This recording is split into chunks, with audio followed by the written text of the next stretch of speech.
Did I just hear a hoorah? I feel right at home. Well, good morning. It is such a blessing to be here in Iowa. You know, there's a story told, not sure how true it is, but there's a story told with the turn of the former Soviet Union, that there was a group of folks in a church service, and not church service, but in a hall. And they were sitting there, you know, in communist Russia, you're not really supposed to be a Christian, at least not back then.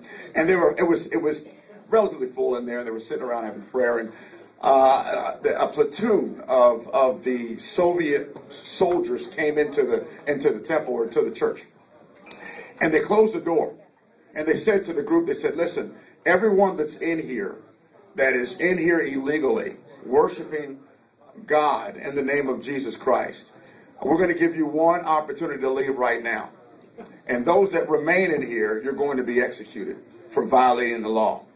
So they gave it about 2 minutes. And about 1/3, 1/2, 3/4 of the people got up and left.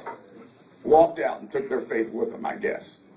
Then they rechained the doors, relocked them, and the commander of the troops said, now that the fakers are gone, we can truly have church here and pray and ask God to revive our country. I feel that's about the way things are right now. Now's the press corps is going. We have the faithful that are going to change Iowa here right now, and I'm grateful to talk to you, at least for just a moment. I'm a father of 4 daughters that are all teenagers. That's why I'm here. My lovely wife came with me today. She's sitting right back. Wave, Rosha. And we chose, thank you, honey. We chose the speaker for several reasons. Not because these other gentlemen and young ladies aren't good, but because we know at the end of the day, which every one of you in this room understand, we have to win a general election. And then we have to have the experience to change the nation. Now, I do understand the whole bit about this insider thing. I understood where that curveball was going, and I'm not here to play tit for tat. But I will say this. Finding the right person means a record. When you talk about a balanced budget, a $5 trillion turnaround under the Speaker's leadership. When it wasn't popular to cut. When it wasn't popular to balance a budget. We went from a $2.7 trillion deficit to a $2.3 trillion surplus under this man's leadership. We have the right person. We have the right plan. And I tell you what, in any debate with the current commander-in-chief that we currently have, I'll take Speaker Gingrich 10 times and 12 on Sunday. Without even thinking about it, because I know he can get it done. And he can convince independents and many conservative Democrats that he's not out to completely rewash. He just wants to change the way things are getting done so America can prosper again. Let me close with this story, because our freedom's in jeopardy, but I want to close this story. I'm in Kosovo, 1999. And I'm at a checkpoint, my platoon. I've got some Marines in here, which is exciting. I feel extremely motivated. I feel like I could say anything I wanted to and be protected. I feel like that in the world. But my platoon, I was platoon commander. We were responsible for maintaining a gateway into a city called Srnica, west of Kosovo. So we had our stuff set up, everything good to go. And there was this family that came through, and our job was simple, to demilitarize the city, to make sure there were no weapons, so they could live and people could come back from Albania and other places and get their homes back. And while we were at a checkpoint, one family came, pulled up in a buggy. He looked at me. I brought my interpreter over. He said, we want to give something to you and to your Marines. Didn't know what it was. He said, it's in the back of my cart. Here's a horse and buggy. Had 2 children sitting back there and a wife. I was a little bit concerned, so I asked him to raise the tarp. Yeah.